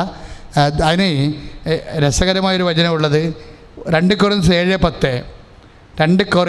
7:10 ദൈവഹിതപ്രകാരമുള്ള ദുഃഖം. അതായത് കർത്താവിൻ്റെ സ്നേഹത്തോട്, അവിടുത്തെ നാമത്തോട്, അവിടുത്തെ വചനത്തോട്, അവിടുത്തെ സ്നേഹത്തോട്, അവിടുത്തെ വചനത്തോട്, അവിടുത്തെ നാമത്തോട് ഞാൻ മറുത്ത് പിഴച്ചു പോയല്ലോ. എന്നെ ജീവൻ വരെ തന്ന് സ്നേഹിച്ച കർത്താവിനോട് എനിക്ക് ഇങ്ങനെയാണല്ലോ ഞാൻ ചെയ്തതെന്ന് പറയുന്നത് ദൈവഹിതപ്രകാരമുള്ള ദുഃഖം. അതെന്താ സംഭവിക്കണത്?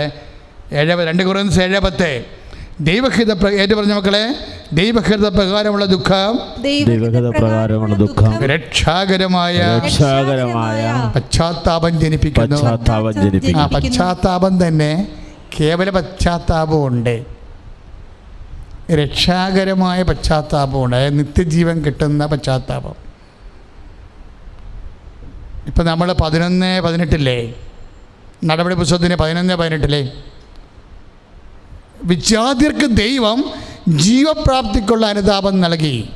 അത് രണ്ടും സെയിമാണ് ശരിക്കും പറഞ്ഞാൽ. അനുതാപം ഉണ്ടാകാം, പക്ഷെ ജീവൻ പ്രാപിക്കണമെന്നോ പരിശുദ്ധാത്മാവ് പ്രാപിക്കണമെന്നോ നിർബന്ധമില്ല. പറഞ്ഞ മനസ്സില്ലേ? ഇപ്പം നടപടി പുസ്തകത്തിന് 11:18 എന്താ പറയണത്?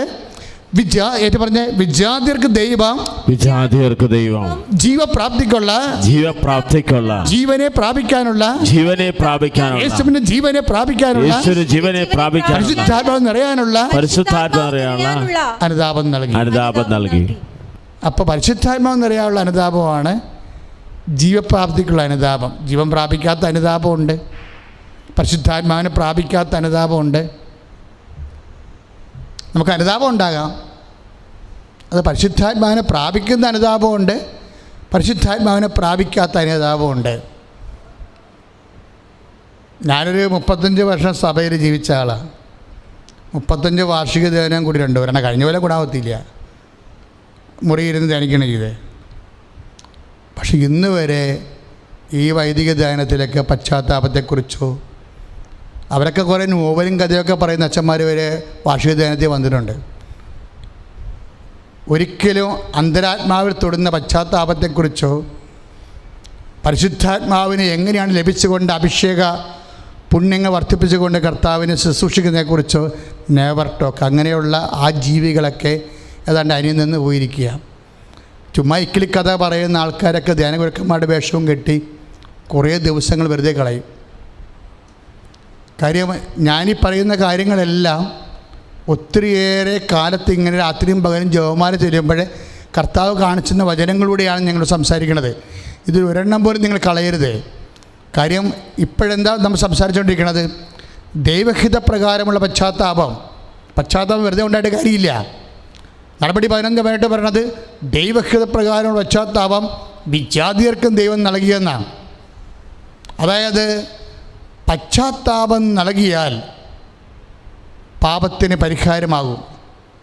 പാപത്തിന് പരിഹാരം based on the single person, അവൻ്റെ റിഡംഷനിൽ മാത്രം അടിസ്ഥാനപ്പെടുത്തിയതാണ്.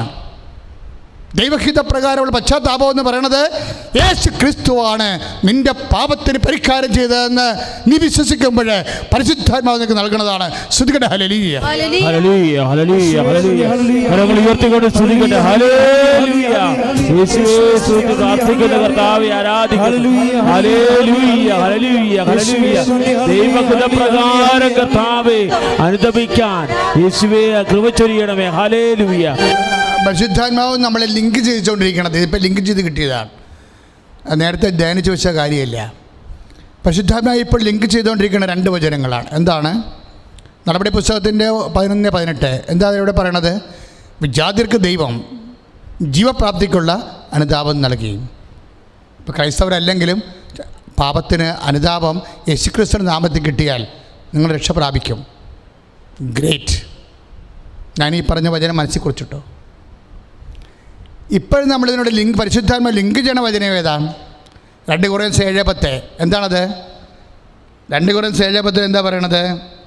ഏറ്റു പറഞ്ഞ് ദൈവഹിത പ്രകാരമുള്ള ദുഃഖം രക്ഷാകരമായ പശ്ചാത്താപം ജനിപ്പിക്കുന്നു.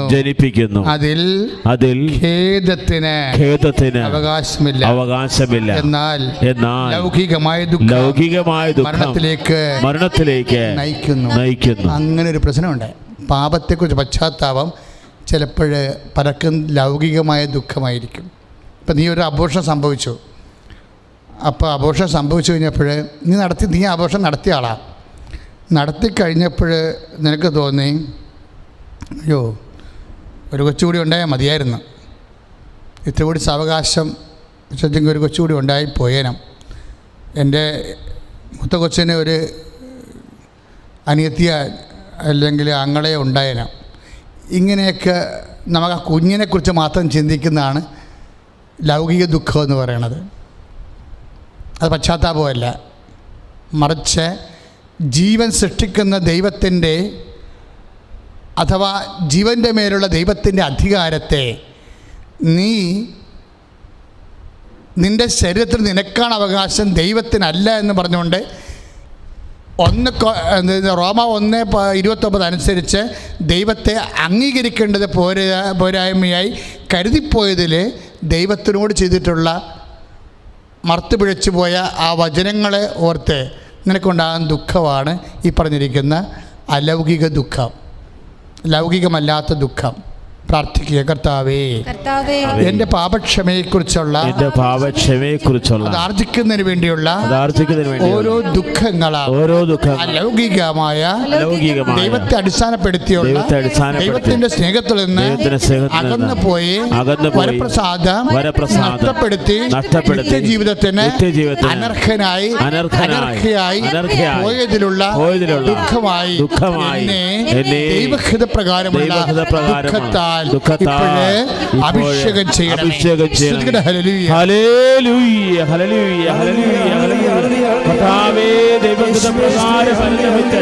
യേശുക്രിസ്തുവിനെ നേടാൻ കർത്താവേ കൃപ ചൊരിയണമേ എന്ന് പ്രാർത്ഥിക്കുന്നു. പരിശുദ്ധ പരമദിവ്യകാരുണ്യത്തിന് നേരവും ആരാധനയും സ്തുതിയും പുകഴ്ചയുണ്ടായിരിക്കട്ടെ. പരിശുദ്ധ പരമദിവ്യകാരുണ്യത്തിന് നേരവും ആരാധനയും സ്തുതിയും പുകഴ്ചയുണ്ടായിരിക്കട്ടെ. പരിശുദ്ധ പരമദിവ്യകാരുണ്യത്തിന് നേരവും ആരാധനയും സ്തുതിയും പുകഴ്ചയുണ്ടായിരിക്കട്ടെ. ശുശ്രൂഷയിൽ ഓൺലൈനായിട്ട് പങ്കെടുക്കുന്നവരും എഴുന്നേറ്റ് നിൽക്കുക. രോഗസൗഖ്യ പ്രാർത്ഥനയുടെ സമയമാണ്. പ്രിയമുള്ളവരെ, നമ്മളിപ്പോൾ വ്യത്യസ്തങ്ങളായ മേഖലകളിൽ സമ്പൂർണ്ണമായ ഹൗ ടു റിസ്റ്റോർ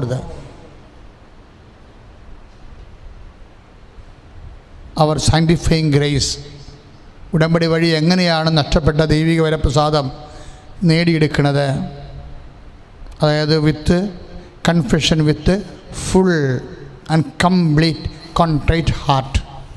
ഈ ഫുൾ ആൻഡ് കംപ്ലീറ്റ് കോൺട്രൈറ്റ് ഹാർട്ടിനെ കുറിച്ചാണ് ഞാനിന്ന് സംസാരിച്ചത്. അത് ഉടമ്പടിയുടെ സമയച്ചുരുക്കത്തിൻ്റെ ഘടകം പശ്ചാത്താപമാണ്. അത് ദൈവഹിതപ്രകാരമുള്ള ദുഃഖമാണ്. ഉടമ്പടിയുടെ പശ്ചാത്താപത്തിൻ്റെ ഭൂതകാല മാനങ്ങളുണ്ട്. അതാണ് നിൻ്റെ മുൻകാല പാപങ്ങളെന്ന് പറയുന്നത്. അതെങ്ങനെയാണ് യേശുക്രിസ്തു വിശുദ്ധമായ രക്തത്താലും പഴയ സൽപ്രവർത്തികൾ അനുസ്മരിച്ചുകൊണ്ട് യേശുനാമത്തിൽ കാഴ്ചവെച്ചുകൊണ്ടും എങ്ങനെയാണ് അതിനെ പ്രതിരോധിക്കുന്നതെന്നും നമ്മൾ ധ്യാനത്തിൽ കണ്ടു. പ്രാർത്ഥിക്കുക. കർത്താവായ ദൈവമേ, ദൈവഹിത പ്രകാരമുള്ള ദുഃഖത്താൽ നഷ്ടപ്പെട്ട ദൈവിക ജീവൻ തിരികെ ലഭിക്കുന്നതിനായി ഉടമ്പടി എടുത്തിട്ടുള്ളവരും ഉടമ്പടി എടുക്കാൻ ആഗ്രഹിക്കുന്നവരും നീ അനുഗ്രഹിച്ചുകൊണ്ട് ഉടമ്പടിയുടെ സമയച്ചുരുക്കത്തെ അതിനുള്ള വിഷയങ്ങളെ ദൈവ ഇടപെടലുണ്ടാകാൻ അതിനുള്ള സമയ ചുരുക്കത്തെ കുറിച്ച് ധ്യാനം നൽകിയതിന് വചനം നൽകിയതിന് നന്ദി പറയുന്നു. ആ വചനം അനുസരിച്ചുകൊണ്ട് സൂക്ഷ്മതയോടെ ഉടമ്പടിയുടെ വിശ്വസ്തതയെ പാലിക്കുവാൻ എന്നെ സഹായിക്കണമേ.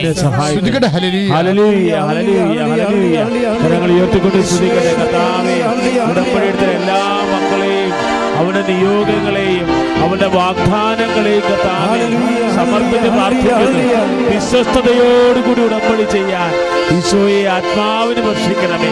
ഹല്ലേലൂയ, കാരുണ്യത്തിന് നേരവും ആരാധനയും സ്തുതിയും പുകഴ്ചയും ഉണ്ടായിരിക്കട്ടെ. പരിശുദ്ധ പരമദിവ്യകാരുണ്യത്തിന് നേരവും ആരാധനയും സ്തുതിയും പുകഴ്ചയും ഉണ്ടായിരിക്കട്ടെ. പ്രിയമുള്ളവരെ, രോഗസൗഖ്യ പ്രാർത്ഥനയുടെ സമയമാണ്. ഒരു നിമിഷം മൗനമായിട്ട് നിൽക്കണം. അല്ലെങ്കിൽ നിങ്ങൾ പെട്ടെന്നൊരു യാന്ത്രികമായിട്ട് ഒരു ചട്ടപ്പടി പ്രോഗ്രാം പോലെ ഇത് കാണും. ഇത് ചട്ടപ്പടി പ്രോഗ്രാമല്ല. ജീവിക്കുന്നതിനായത് കർത്താവ് വിശ്വസിക്കുന്നവൻ്റെ ശരീരത്തിലേക്ക് സ്പർശിച്ചുകൊണ്ട് രണ്ട് കാര്യം യേശു ചെയ്യും. ഒന്ന്, അതിനെ സൗഖ്യപ്പെടുത്തും. അല്ലെങ്കിൽ അതിനെ അതിജീവിച്ച് കുരിശിനെ കൃപയാക്കാനുള്ള വരപ്രസാദം അഭിഷേകമായി നിനക്ക് നൽകും. കർത്താവേ, നിന്റെ വിശുദ്ധ പൗരോഹിത്യത്തെ മഹത്വപ്പെടുത്തണമേ എന്ന് പ്രാർത്ഥിക്കുന്നു.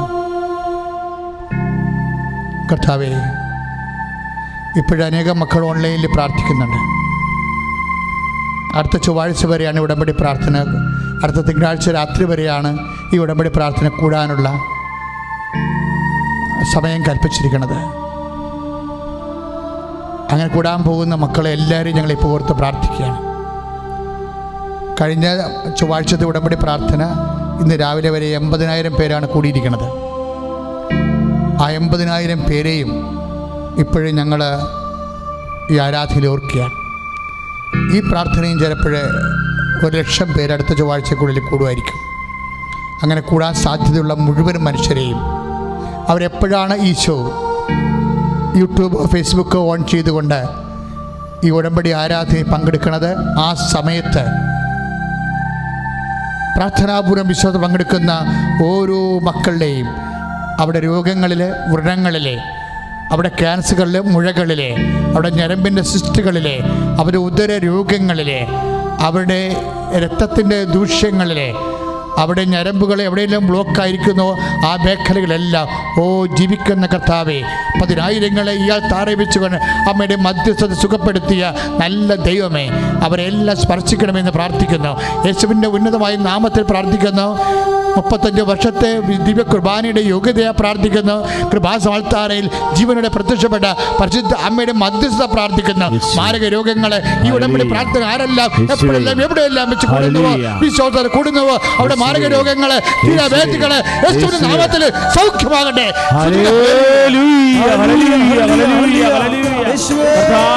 നൽകുന്ന സൗഖ്യങ്ങൾക്ക് നന്ദി പറയുന്ന പരിശുദ്ധ പരമദിവ്യകാരുണ്യത്തിന്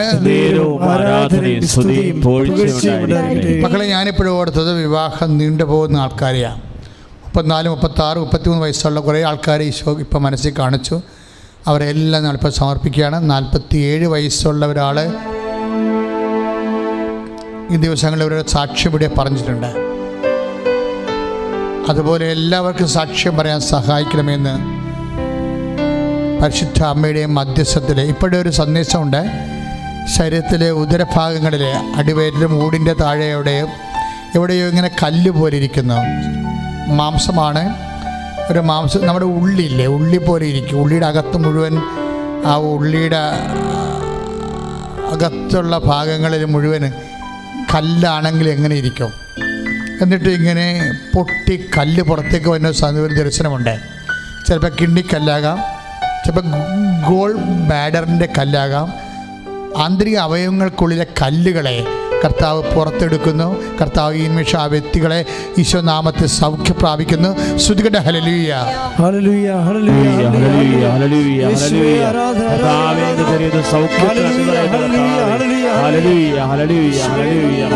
ഹല്ലേലൂയ. അത് ഓപ്പറേഷൻ ഇല്ലാതെ തന്നെ ആ കല്ല് പുറത്തേക്ക് വരും. ചിലർക്ക് ഇപ്പോൾ ഈ തൊലി ഇങ്ങനെ തെറ്റിയിട്ട് കല്ലെടുക്കണതും കാണുന്നുണ്ട്. അത് ഓപ്പറേഷൻ വഴിയാണ് അത് കാണുന്നത്. കല്ലിൻ്റെ വിഷം വെച്ചാൽ കല്ലിൻ്റെ സെൻറ്റിമീറ്ററൊക്കെ പറയണമെങ്കിൽ ഭയങ്കര രസമായിരിക്കും. അതായത് എങ്ങനെയായാലും ശരി എൻ്റെ തള്ളവിരലിൻ്റെ പകുതിയോളം ഉണ്ടാക്കല്ലേ, ഒരു പക്ഷേ തള്ളവിരലിനേക്കാൾ ഉരുണ്ടതാണ്. അത്രയും വലിയ കല്ലുകളാണ് ഇപ്പോഴീ ഈ ആരാധന സമയത്ത്. അതുകൊണ്ട് തന്നെ എൻ്റെ മക്കൾ എവിടെയെങ്കിലുമൊക്കെ വേദന തോന്നുന്നുണ്ടെങ്കിൽ, ആന്തരിക വേദന തോന്നുന്നുണ്ടെങ്കിൽ അവിടെയൊക്കെ കൈവച്ച് ഇപ്പോൾ പ്രാർത്ഥിക്കാവുന്നതാണ്.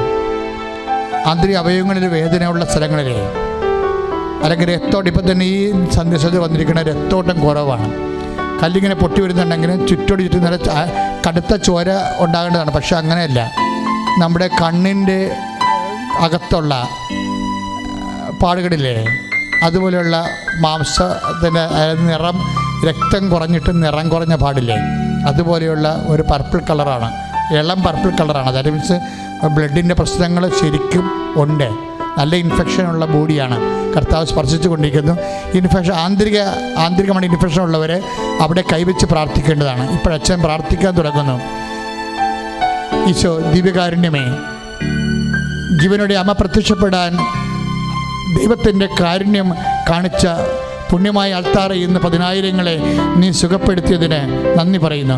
ഇപ്പോഴേ രോഗസൗഖ്യത്തിന് വേണ്ടി പ്രാർത്ഥിച്ചുകൊണ്ടിരിക്കുന്ന എല്ലാ മക്കളെയും അങ്ങനെ തിരുസന്നിധിയിൽ ഓർക്കുന്നു. കർത്താവ് വിശ്വാസമുള്ളവരെ, വിശ്വാസമില്ലാത്തവരെ, പ്രഖ്യാപിത നിരീശ്വരന്മാരായ പുനം കർത്താവെ, ഇൻ കേസ് കർത്താവ് ആക്സിഡൻ്റലായിട്ട് കർത്താവ് ഈ ധ്യാനം കൂടാനോ കാണാനോ ഇടയായാൽ അവരെ ആ നിമിഷം കർത്താവ് വൈദാഘാതം പോലെ അടിപ്പിടർ പോലെ കർത്താവ് ദൈവികമായ ശക്തി, ദൈവത്തിൻ്റെ കരുണയിൽ നിന്ന് കർത്താവ് അവരിലേക്ക് ചൊരിഞ്ഞുകൊണ്ട് മാർഗ രോഗങ്ങളെ, വ്യാധികളെ, ഉള്ളം കാലം മുതൽ ഉച്ചവരെയുള്ള രോഗങ്ങളെ യേശുവിന്റെ നാമത്തിൽ സൗഖ്യം പ്രാപിക്കട്ടെ. സൗഖ്യങ്ങൾ നന്ദി പറയുന്ന കർത്താവേ, കർത്താവേ രോഗസൗഖ്യ പരമദിവ്യകാരുണ്യത്തിന്, പരിശുദ്ധ പരമദിവ്യകാരുണ്യത്തിന്. മക്കളെ, തലയിലെ മുഴ പൊങ്ങി വരുന്നവരെ കർത്താവ് കാണിച്ചിരുന്നു. ആ ഭാഗത്തുള്ള മുടി വെട്ടിക്കളഞ്ഞിട്ട് അവിടുന്ന് ആ സിസ്റ്റോ മുഴയോ എന്തോ സൗഖ്യ ഓപ്പറേഷൻ ചിലപ്പോൾ വിധിച്ച കാര്യമായിരിക്കാം. നമ്മുടെ തലയിലെ നെറുകയിൽ ആ വ്യക്തിയെ കർത്താവ് സ്പർശിച്ചുകൊണ്ടിരിക്കുന്ന സമയമാണ്.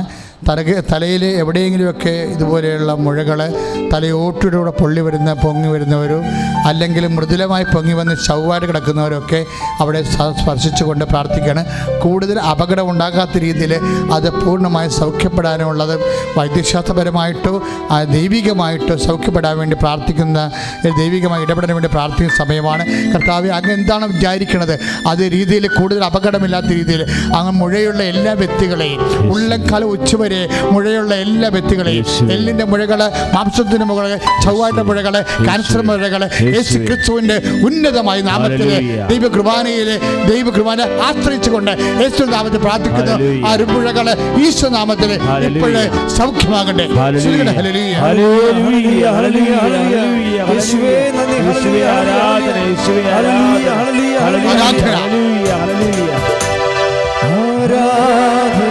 കരങ്ങൾ വീശി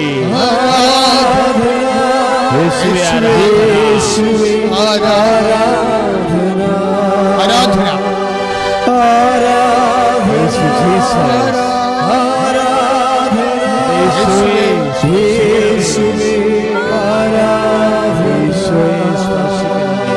എന്തോ രോഗത്തിന് വേണ്ടി ഇടത് കൈയിൽ എന്തോ മെറ്റലായിട്ടുള്ള സംഭവങ്ങൾ കെട്ടിക്കൊണ്ട് നടക്കുന്നവരെ കാണിക്കുന്നുണ്ട് ഈശോ. ചിലപ്പോൾ പ്രഷറിനായിരിക്കാം, അല്ലെങ്കിൽ ഷുഗറായിരിക്കാം. ഇതൊക്കെ ഒന്ന് നോർമലാകാൻ വേണ്ടി എന്തോ ശരീരത്തെ എന്തോ ഉപയോഗിക്കുന്നവരെ കർത്താവരെ സ്പർശിക്കുന്നുണ്ട്. പ്രഷർ രോഗികളും ഷുഗർ രോഗികളും മറ്റ് ഏതെങ്കിലും രോഗങ്ങളുള്ളവരെ ശരീരത്തിൽ എന്തെങ്കിലും പ്രത്യേകമായിട്ട് ആ രോഗത്തിൻ്റെ ശമനത്തിന് വേണ്ടി ഉപയോഗിക്കുന്നവരെ ഇപ്പോൾ കർത്താവ് സൗഖ്യപ്പെടുത്തുന്ന സമയമാണ്. നിങ്ങൾക്ക് തീർച്ചയായിട്ടും സാക്ഷ്യം പറയാൻ കഴിയും. 17 ദിവസം സാക്ഷ്യം പറയാൻ വേണ്ടി അടയാളം കിട്ടാൻ വേണ്ടി നൽകിയിട്ടുണ്ട്. അത് ഇപ്പോഴും ഓർപ്പിച്ച് പ്രാർത്ഥിക്കുകയാണ്. അച്ഛനോട് ചേർന്ന് പ്രാർത്ഥിക്കുക. കർത്താവായ ദൈവമേ, വിവാഹം ഒത്തുവരാത്തവരെ, വിവാഹം നീളുന്നവരെ, വസ്തു വെക്കാത്തവരെ, ജോലി ലഭിക്കാത്തവരെ, പരീക്ഷ എഴുതിയിരിക്കുന്നവരെ, വാടക താമസിക്കുന്നവരെ, സാമ്പത്തിക ബാധ്യതകളാൽ തകർന്നു പോയവരെ, ജോലി ഇല്ലാത്തവരെ, വരുമാനം നഷ്ടപ്പെട്ടവരെ, വിവാഹം തകർന്നവരെ, കുടുംബജീവിതത്തിന്റെ വിഷമത്തിലെ തകർച്ചയിൽ കഴിയുന്നവരെ, മാരക രോഗികളെ യേശുവിന്റെ നാമത്തിൽ ഈ നിമിഷം സൗഖ്യവും ശക്തിയും വിടുതലും പ്രാപിക്കട്ടെ. പരിശുദ്ധ പരമ ദിവ്യകാരുണ്യത്തിന് ആരാധനയും സ്തുതിയും പുകഴ്ചയും ഉണ്ടായിരിക്കട്ടെ. ഈശോ കുഞ്ഞുങ്ങളെ കാണിക്കുന്നുണ്ട്. അതിലൊരു കുഞ്ഞിൻ്റെ, ഒരു ആൺകുഞ്ഞിനെ കാണിക്കുന്നുണ്ട്. അവരൊരു 3 വയസ്സ് കാണും. അവൻ്റെ പ്രശ്നം എന്ന് വെച്ചാൽ അവൻ എഴുന്നേറ്റിരിക്കുകയാണ്, പക്ഷെ ആ കാലക്കുത്തി പൊങ്ങത്തില്ല. അവൻ എഴുന്നേറ്റ് വരെ ഇരിക്കും, കൈ ഇങ്ങനെ മടക്കി പുറകോട്ട് വെക്കും. എന്നിട്ട് നമ്മളിങ്ങനെ നോക്കും, അധികം സംസാരിക്കത്തില്ല, കാലക്കുത്തി പൊങ്ങത്തില്ല. അങ്ങനെ ആ കുഞ്ഞിനെ കർത്താവ് സ്പർശിക്കുന്നുണ്ട്. അതുപോലെ തന്നെ അതേ പ്രായത്തിലുള്ള ഗർഭസ്ഥ ശിശുക്കളെയും അതേ പ്രായത്തിലുള്ളതല്ല, കുഞ്ഞുങ്ങളുടെ കൂട്ടത്തിൽ പ്രാർത്ഥിക്കുമ്പോൾ ഇപ്പോൾ ഓർക്കുന്ന കാര്യങ്ങളാണ്. ഗർഭസ്ഥ ശിശുക്കളെയും അതുപോലെ 3.5 വയസ്സുള്ള പ്രായമുള്ള കുഞ്ഞുങ്ങളെയും അതിൻ്റെ മേൽ കുഞ്ഞുങ്ങൾ അല്ലെങ്കിൽ എന്ന് വിളിക്കാൻ പറ്റുന്ന പ്രായം വരെ 5 വയസ്സ് വരെയൊക്കെ ഉള്ള കുഞ്ഞുങ്ങളെ ഇപ്പോഴും സമർപ്പിച്ച് പ്രാർത്ഥിക്കുകയാണ്. കർത്താവെ, ഇതുപോലുള്ള എല്ലാ കുഞ്ഞുങ്ങളും നീ കാണിച്ചു തന്നവരെയുള്ള എല്ലാ കുഞ്ഞുങ്ങളെയും ഇപ്പോൾ ഓർത്തോർത്ത് പ്രാർത്ഥിക്കണം. കർത്താവെ, ഈശോ കുഞ്ഞുങ്ങളോട് നിനക്ക് എന്തൊരു കരുണയാണ്, എന്തൊരു ഓമനത്വമാണ്, എന്തൊരു സ്നേഹമാണ് കർത്താവെ. ആ സ്നേഹം ദിവ്യകാരുണ്യമേ ഇപ്പോഴേ കുഞ്ഞുങ്ങളെ ഓർത്തുകൊണ്ട് വേദനിക്കുന്നത്. കുഞ്ഞുങ്ങൾ സംസാരിക്കുന്നില്ലല്ലോ, കുഞ്ഞുങ്ങൾക്ക് കാഴ്ച കിട്ടുന്നില്ലല്ലോ, കുഞ്ഞുങ്ങൾ എഴുന്നേറ്റ് നടക്കുന്നില്ലല്ലോ, കുഞ്ഞുങ്ങൾക്ക് അമർന്ന് വീഴുന്നില്ലല്ലോ, കുഞ്ഞുങ്ങൾ നിരകുന്നില്ലല്ലോ എന്ന് ഓർത്ത് വേദിക്കുന്ന എല്ലാ കുഞ്ഞുങ്ങളും യേശുവിന്റെ നാമത്തിൽ സൗഖ്യം പ്രാപിക്കട്ടെ.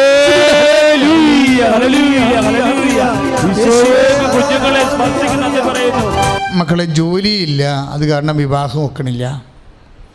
10-40 വയസ്സുള്ള പുരുഷന്മാരുണ്ടാകും, അവർക്ക് ജോലിയില്ല, വിവാഹം ഒക്കണില്ല. അവരുടെ രീതിക്കനുസരിച്ച് ജീവിത പങ്കാളി ലഭ്യമല്ല. ഒന്നും ചെയ്യാൻ പറ്റാത്ത നിസ്സഹായമായിട്ട് നിരാശപ്പെട്ട് നടക്കുന്നവരെ ഇപ്പോൾ ആരാധനയിൽ പരിശുദ്ധ അമ്മയോട് ചേർന്ന് കർത്താവേ, ഇപ്പോഴങ്ങ് കാണിച്ചു തന്നിട്ടുള്ള ഒരു പുരുഷന്മാരിലെ അതുപോലെ തന്നെ ആ വയസ്സുള്ള സ്ത്രീകളിലും ജീവിത പങ്കാളിയെ വേണമെന്ന് കട്ടായം ആഗ്രഹിക്കുന്നവരെ, എനിക്കല്ലെങ്കിൽ ഒരു ജീവിതമില്ല എന്ന് അനുഭവം കൊണ്ടറിയാവുന്നവരെ എല്ലാ വേദനയോടും കൂടി കർത്താവെ ഇപ്പോഴങ്ങയുടെ തിരുസന്നിധി കൊണ്ടുവരികയാണ്. അവരെ നീ കരുണ കാണിക്കണം. അവരുടെ കാര്യങ്ങൾ എന്തു തന്നെയായാലും കർത്താവെ, ഞങ്ങളുടെ കാര്യങ്ങളൊന്നുമല്ല, ഞങ്ങളുടെ കാര്യങ്ങളുടെ എല്ലാം പിന്നിലുള്ളത് നീ ഞങ്ങൾക്ക് വേണ്ടി ചിന്തിയ രക്തമാണ്. ആ തിരുരക്തത്താൽ ഞങ്ങൾ അതിൻ്റെ യോഗ്യതയാൽ പരിശുദ്ധ അമ്മയുടെ മധ്യസ്ഥത്തിൽ അതിന് യാചിക്കുകയാണ്. അർഹതയില്ലെങ്കിൽ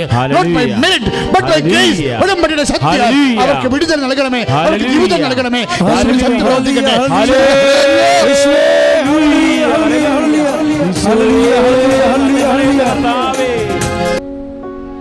സമാപന ആശീർവാദ സമയമാണ്. ഏതെങ്കിലും ഉടമ്പടി വിഷയങ്ങൾ ഇപ്പോഴ് അച്ഛൻ വിട്ടുപോയിട്ടുണ്ടെങ്കിൽ നിങ്ങൾക്ക് മൗനമായി പ്രാർത്ഥിക്കാമെന്ന് ഓൺലൈനിലൂടെ ശ്രദ്ധിക്കുക. നിങ്ങൾ ഉടമ്പടി വെച്ച വിഷയങ്ങൾ ഇപ്പോഴ് പരിശുദ്ധ അമ്മ ഈശോയ്ക്ക് സമർപ്പിക്കുന്ന ആരാധന ആശീർവാദ നിമിഷങ്ങളിലാണ് നമ്മൾ എത്തിയിരിക്കുന്നത്. നിങ്ങൾ മുട്ടിൽ നിന്നുകൊണ്ട് ഭക്തിയോടെ അമ്മേ എന്നെ സാക്ഷിയാക്കണമേ, എൻ്റെ സഹനങ്ങളെ സന്തോഷമാക്കണമെന്ന് പ്രാർത്ഥിക്കുക. നമുക്ക് സമാപന ആശീർവാദം സ്വീകരിക്കാം. ദിവ്യകാരുണ്യ ഈശോ നമ്മളെ ആശീർവദിക്കാൻ പോവുകയാണ്. നമുക്ക് മുട്ടുമേൽ നിന്നുകൊണ്ട് കേട്ട വചനങ്ങളെയെല്ലാം ഹൃദയത്തിലേക്ക് ധ്യാനിക്കാം. ഉടമ്പടിയിൽ അഭിഷേകം സ്വീകരിക്കാം. കരങ്ങൾ ഉയർത്തി ശക്തമായി സ്തുതിക്കട്ടെ. ഉടമ്പടിയിൽ സംബന്ധിച്ച എല്ലാ നിയോഗങ്ങളുടെ മേലും കർത്താവിന്റെ കൃപ ചൊരിയുകയാണ്, ദൈവത്തിന്റെ കൃപ ചൊരിയുകയാണ്. എല്ലാ നിയോഗങ്ങളുടെ മേലും തീരാവ്യാധിയിൽ കഴിയുന്നവരെ, മാരക രോഗങ്ങളിൽ കഴിയുന്നവരെ, ക്വാറന്റൈനിൽ കഴിയുന്നവരെ, കൊറോണ വൈറസ് രോഗത്തിന് അടിമപ്പെട്ട് കഴിയുന്നവരെ, അവരെല്ലാം ഈശോ സൗഖ്യപ്പെടുത്തുകയാണ്. കർത്താവിന്റെ കൃപ ചൊരിയുകയാണ്. വിവാഹ പ്രായമായിട്ടുള്ളവരെ, ബിസിനസ് തകർച്ചയിൽ കഴിയുന്നവരെ, സാമ്പത്തിക ഞെരുക്കങ്ങളിൽ കഴിയുന്നവരെ, കുടുംബ സമാധാനമില്ലാതെ കഴിയുന്നവരെ, തെറ്റായ കൂട്ടുകെട്ടിലും പ്രേമബന്ധങ്ങളിൽ കഴിയുന്നവരെ, അങ്ങനെയുള്ള കുടുംബങ്ങൾ ഈശോ സ്പർശിക്കുകയാണ്. യേശുവേ ആരാധന, യേശുവേ ആരാധന. ശിരസ്സമീച്ച് പരിശുദ്ധ പരമ ദിവ്യകാരുണ്യത്തിന് പരിശുദ്ധ പരമ ദിവ്യകാരുണ്യ ഈശോയ്ക്ക് നേരവും ആരാധനയും സ്തുതിയും പുകഴ്ചയും ഉണ്ടായിരിക്കട്ടെ.